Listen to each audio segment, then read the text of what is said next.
Okay, so we are at question number 7 of the 7 questions that I typically ask new clients when we're starting to work together, because I want to know as much about what they're doing right now to build their marketing as well as their uncopyable competitive advantage. And question number 7 is a really big marketing moneymaker, and that is, tell me about your referral program. Tell me about your referral program. Those of you that follow me, you know that I'm really big on building up referrals for your company. Most of us, my average BFF, that's you, generates almost half of their annual business through referrals, and yet 74% of you say that you don't have a really, really well planned out referral marketing program, and that just doesn't make any sense. So let me just talk a little bit about what kind of falls under a having a really good referral marketing program, because a couple of things have to happen. Number one is that your customers, your clients, number one, they have to want to refer you. Now, you might think that that's assumed that they want to refer you, but not necessarily. All right.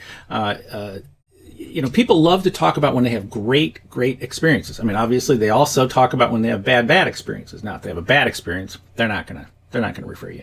But if they have a really, really good experience, they want to share with their peers. People like to share stuff like that. People like to do it for a couple of reasons. One is they like to do it because they feel like they're helping you. Whoever it is, I mean, they're helping you because you were helping them, and that makes them feel good. Okay. It also makes them feel good when they feel like they're helping a friend if they're referring you to a friend or a peer, they are helping both of you, right? And so they feel good about that. So a bit on the side there is that I don't believe in paying for referrals, because if you pay for a referral, you are fundamentally changing your relationship with your customer. I don't want to do that. I want them to want to refer me because they want to. Okay. So that's number one. And number two is that at the moment that they are in a situation where they can possibly refer us, we have to make sure that they remember us. So we need to make sure that we are doing things on a fairly regular basis that help us to stay on their mind when that situation comes around, right? It's no different than just the definition of marketing is to be on the mind of the prospect when the prospect is ready to buy. And this is sort of the same thing. It's to be on the mind of our customer when a new prospect is ready to buy. And that customer is the one who's going to be our connection to that new customer. So they need to do that. And then number 3, in order for some of this stuff to stay on their mind, we have to have anchors and we have to have triggers. Anchors are things that help us stay on their mind. Things like sending them newsletters, doing things that provide them with something that they want to keep kind of in their eyesight. So, like for example, Kay was out to dinner with one of our clients a while back. And see all that shine? The sunshine is there, or sunshine? It's the lights that are shining. And they and that client then went, had a group picture taken, and it's actually there with a bunch of their clients. And Kay was invited to come along, and so they sent everybody out a copy of that picture. They framed it and sent it to everybody, and so that's probably on a bunch of people's walls, and it's a constant reminder.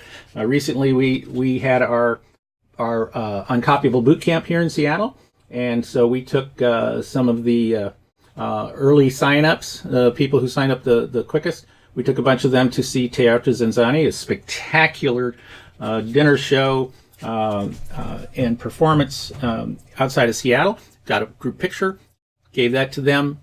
Hopefully they're going to keep that in front of them as well. So other things that we will do to stay on the mind of our customer is to, when we're with them, is to get pictures taken. So like recently, just very recently, one of our clients and friend, Tom Kirkham, was in town visiting from Arkansas, and so Kay got a picture taken with him, and then she had a greeting card made where she sent that out to him saying, "Thanks a lot, great seeing you."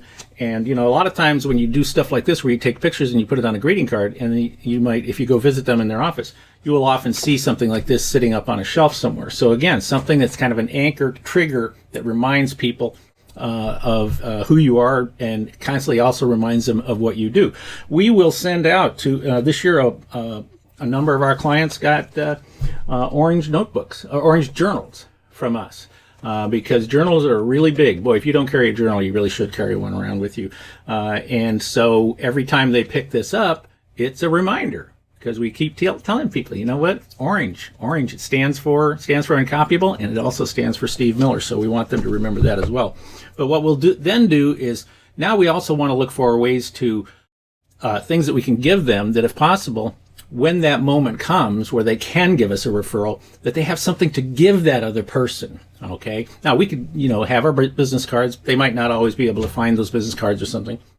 The best thing that we do, number one thing that we recommend everybody do, is write a book. Write your own book. We give out these things all the time, and we will give clients multiple copies of these. We'll say, put a couple of these on your shelf, and when you meet somebody who you think might benefit from this, then please feel free to give them a copy. And then, of course, our contact information is in there as well. Now, you can do something like that. You don't have to write a full-blown book like me and go find a publisher. You can self-publish something that is simply like the 10 top frequently asked questions that people have for us. Like here, for example, see, this is more like a booklet. Okay, but very, very valuable content in here from a buddy of mine, Bob Pike, who's chairman of the Bob Pike Group, and he did this. And you can look at this. I mean, I've even got it, dog-eared with all kinds of great information in there. And he, something like that. Here's another example of a self-published book that somebody did, called Going Pro. And here's another one from a company on retargeting, that they did themselves. It's not difficult to produce a book and have it done. I mean, if you are interested in learning about that, you can let us know, and maybe we'll do a program webinar on how we did that. Here's one from a guy named Pat Rigsby, who is a business coach for fitness instructors.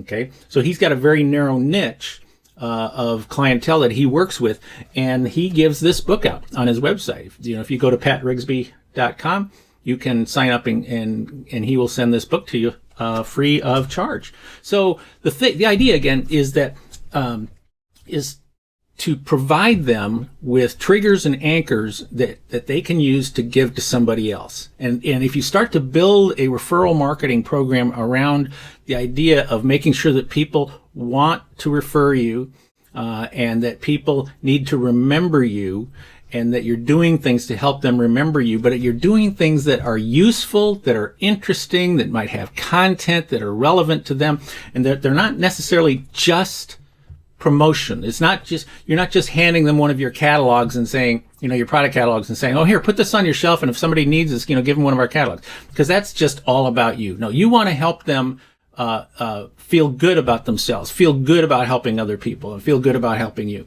So that's question number 7. Tell me about your referral marketing strategy. Do you have one that can really help you grow that side of your business as much as possible? That's the 7 questions. If you did not see the other 6 videos, I will put links down below for you. You can go watch them at your leisure. And until then, this is Steve Miller, better known as Kelly's dad and marketing gunslinger. Thanks again for joining me on this week's Uncopyable Business video. I'll be back again next week. Blah, blah, blah. And until then, be cool, stay uncopyable.